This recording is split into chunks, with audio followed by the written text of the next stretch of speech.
हालिया मॉनसून में ज्यादा बारिशें हुई, क्लाउड बर्स्ट से ज्यादा तबाही हुई। 670 अफराद जाँ बहक और 1000 से ज्यादा जख्मी हुए। ग्लेशियर्स पिघलने से सैलाबी सूरत हाल पैदा हुई। वज़ीर इत्तलात DGI-SPR और चेयरमैन NDMA की मुश्तरका प्रेस कॉन्फ्रेंस। कहा, चेयरमैन NDMA ने सैलाब में बह जाने वालों की तलाश जारी है। 3 से 4 दिनों में 25,000 अफराद को रेस्क्यू किया गया। DGI-SPR ने कहा कि फील्ड मार्शल की हिदायत पर मुतासरा इलाकों में दस्ते तैनात कर दिए। वज़ीर इत्तलात अता तारड़ ने कहा, सबको मुत्तहिद होकर कुदरती आफात का मुकाबला करना होगा।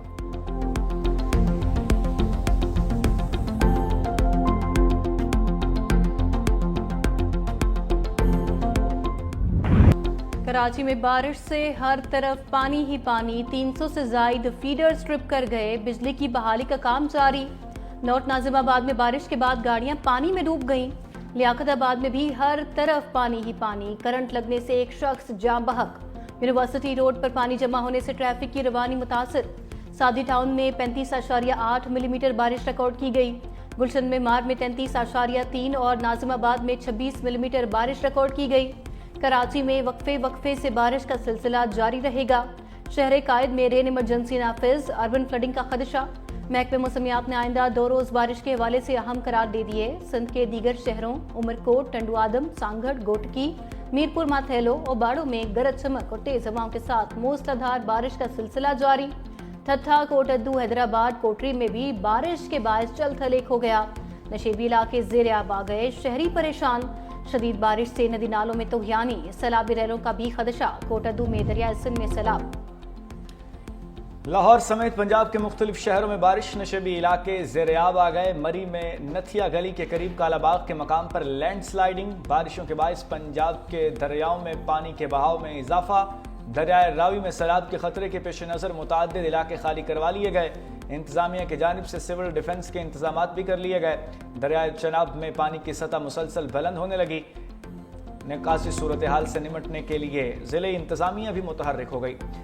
फसलें डूब चुकी हैं। कई देहात ज़ेर-ए-आब आने का खदशा है। चश्मा बैराज और जना बैराज के मकाम पर निचले दर्जे का सैलाब। शुमाली और जनूबी वज़ीरिस्तान, गिलगित, मुजफ्फराबाद में भी बारिश का सिलसिला जारी।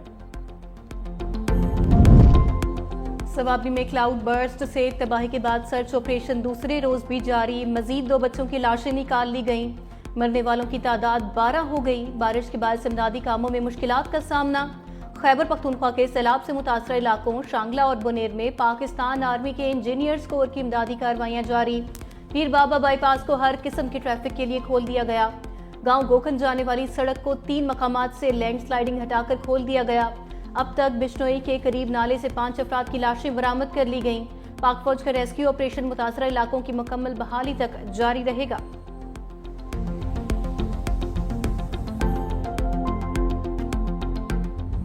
खैबर पख्तूनख्वा के हालात बदस्तूर खराब। मुख्तलिफ हादसात में अब तक 358 अफराद जाँ बहक और 181 अफराद जख्मी हुए। PDMA का कहना है कि जाँ बहक अफराद में 287 मर्द, 41 खवातीन, 30 बच्चे शामिल हैं, जबकि जख्मियों में 144 मर्द, 27 खवातीन और 10 बच्चे शामिल हैं। खैबर पख्तूनख्वा के सैलाब मुतासरा इलाकों के लिए इमदादी सामान की तहसील जारी। सवात और शांगला के लिए 2 अलग अलग इमदादी खेप रवाना। इमदादी सामान में खैमे, कंबल, generator, D watering pumps, ration bags और अद्वियात शामिल। इमदादी सामान सैलाब मुतासरीन में तकसीम के लिए मुतल्लिका जिला इंतजामिया के हवाले किया जाएगा। NDMA तमाम मुतल्लिका सिविल और स्क्री इदारों के साथ मुकम्मल राबते में है। NDMA तमाम मुतल्लिका इदारों की जानिब से जारी करदा इमदादी कार्रवाइयों की हम वक्त निगरानी कर रहा है।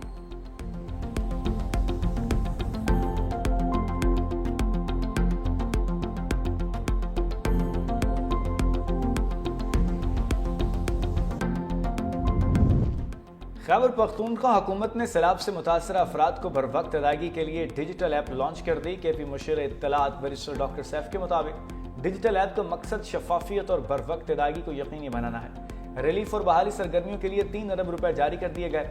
रेस्क्यू ऑपरेशन के दौरान 5210 अफराद को बाहिफाजत निकाला जा चुका। इमदादी सरगर्मियों में 5 आर्मी हेलीकॉप्टर्स और 1 सूबाई हेलीकॉप्टर हिस्सा ले रहे हैं।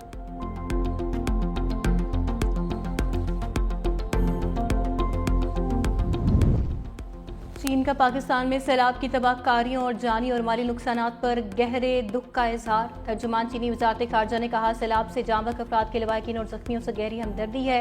यकीन है पाकिस्तानी अवाम इस आफत पर काबू पाकर जल्द बहाली की तरफ आएंगे। चीनी वजीर खारजा वांग ई ने पाकिस्तानी हम मनसब इसहाक डार से ताज़ियत भी की। चीनी सफारत खाना पाकिस्तान में मौजूद चीनी बाशिंदों की खैर खबर ले रहा है।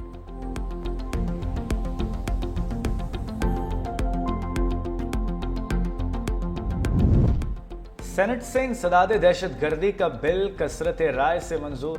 बिल वज़ीर मुमलिकत तलाल चौधरी ने पेश किया। मुल्क की सलामती के लिए खतरा बनने वाले अफराद को 3 माह तक हिरासत में रखा जा सकेगा। कानून 3 साल के लिए नाफिजुल अमल होगा। अपोजिशन का एहतजाज और शोर शराबा, वॉकआउट, JUI के अरकान भी ऐवान से चले गए। सेनेटर कामरान मुर्तज़ा की तरमीमी बिल में तरमीम मुस्तरद। वज़ीर कानून आज़म नज़ीर तारड़ ने कहा कि इंसदाद दहशत गर्दी कानून का मकसद किसी को लापता या गायब करना नहीं, मुल्क दहशत गर्दी की आग में जल रहा है। इस बिल में पहले भी कई बार तरमीम हुई। नौजवानों को तहफ़्फ़ुज़ देना हमारा काम है। अगर किसी के खिलाफ ठोस सबूत है तो तहवील में लिया जाएगा। कहा जा रहा है कि न कानून का सियासी इस्तेमाल होगा, मुलजिम को अपना वकील करने का इख्तियार होगा। इंसदाद दहशत गर्दी कानून में वही तरमीम होनी चाहिए जो सलामती को मजबूत करे, आज़ादी को कमजोर न करे। अगर कानून में अदल, शफाफियत और हकूक का एहतराम शामिल होगा तो अवाम मुकम्मल हिमायत करेंगे। बैरिस्टर अली जफर ने कहा, तरमीम ऐसी हो जो पाकिस्तान का तहफ़्फ़ुज़ करे लेकिन बुनियादी असूल पामाल न हो। अपनी कौम के साथ नाइंसाफ़ी करके दहशत गर्दी से नहीं लड़ सकते। दहशत गर्दी के खिलाफ जंग में पाकिस्तान को पाकिस्तान ही रहना चाहिए।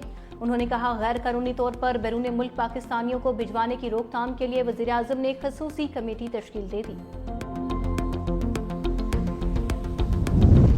कौमी क्रिकेटर्स के सेंट्रल कॉन्ट्रैक्ट्स का ऐलान। कोई खिलाड़ी सेंट्रल कॉन्ट्रैक्ट की A कैटेगरी में जगह ना बना सका। बाबर आजम रिजवान की तनज़्ज़ुली A से B कैटेगरी में आ गए। नसीम शाह B से C कैटेगरी में चले गए। टेस्ट कप्तान शान मसूद की भी तनज़्ज़ुली B से D कैटेगरी में चले गए। फ़खर जमान की B कैटेगरी में वापसी। पाकिस्तान क्रिकेट बोर्ड ने 30 खिलाड़ियों को कॉन्ट्रैक्ट्स दे दिए। सेंट्रल कॉन्ट्रैक्ट में 12 नए खिलाड़ी शामिल हैं। शादाब खान, अबरार अहमद, हारिस रऊफ B कैटेगरी में शामिल। हसन अली, साइम अयूब, सलमान अली आगा को भी B कैटेगरी मिली। अब्दुल्ला शफीक, साउद शकील, फ़हीम अशरफ, साजिद खान C कैटेगरी में शामिल। नवाज, मोहम्मद हारिस, फरहान, हसन नवाज और नुमान को C कैटेगरी मिली। C और D कैटेगरी के मुआवज़ों में भी इजाफा। C कैटेगरी वालों को 20 के बजाय 25 लाख रुपए मिलेंगे। D कैटेगरी के खिलाड़ियों को माहाना मुआवजा 15 लाख रुपए मिलेगा।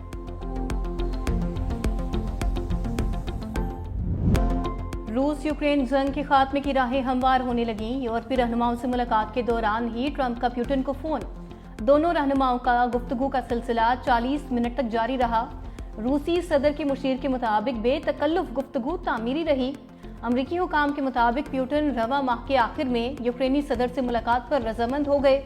दोनों रहनुमाओं की मुलाकात का मकाम का तयन बाद में होगा। रूस यूक्रेन सदूर की मुलाकात अगस्त के आखिर तक होने का इम्कान। इंतजामात शुरू, मकाम का तयन बाद में होगा। इंतजाम बानी PTI की 9 मई के 8 मुकदमात में जमानतों पर समाअत कल तक मुलतवी। चीफ जस्टिस याहिया अफरीदी ने बानी PTI के वकील सलमान सफदर से कहा कि आपने कुछ दस्तावेजात जमा करवाई हैं, मैं उनको देख नहीं सका। जो भी दस्तावेजात हैं उनका जायजा लेना जरूरी है। जिस फरीक ने भी कोई दस्तावेज जमा करानी है आज ही करवा दे।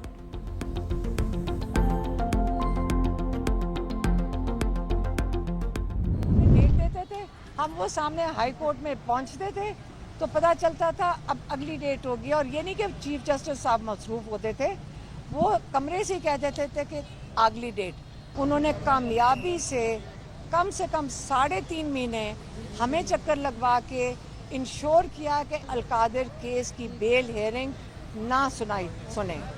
तो अब सुप्रीम कोर्ट ने 9 मई की सुन ली है। हकीकी आज़ादी तक PTI की तहरीक जारी रहेगी। बानी ने वाज़े कर दिया, ज़िमनी इंतखाबात में हिस्सा नहीं लेंगे। अलीमा खान की मीडिया से गुफ्तगू। कहा, ये लोग बानी के पैगाम से भी खौफजदा हैं और उनका पैगाम भी बाहर नहीं आने देते। अगर जायज़ सबूत भी आप कबूल नहीं करते तो अदालतों के दरवाजे बंद कर दें। कम अज़ कम टाइम तो ज़ाया ना हो।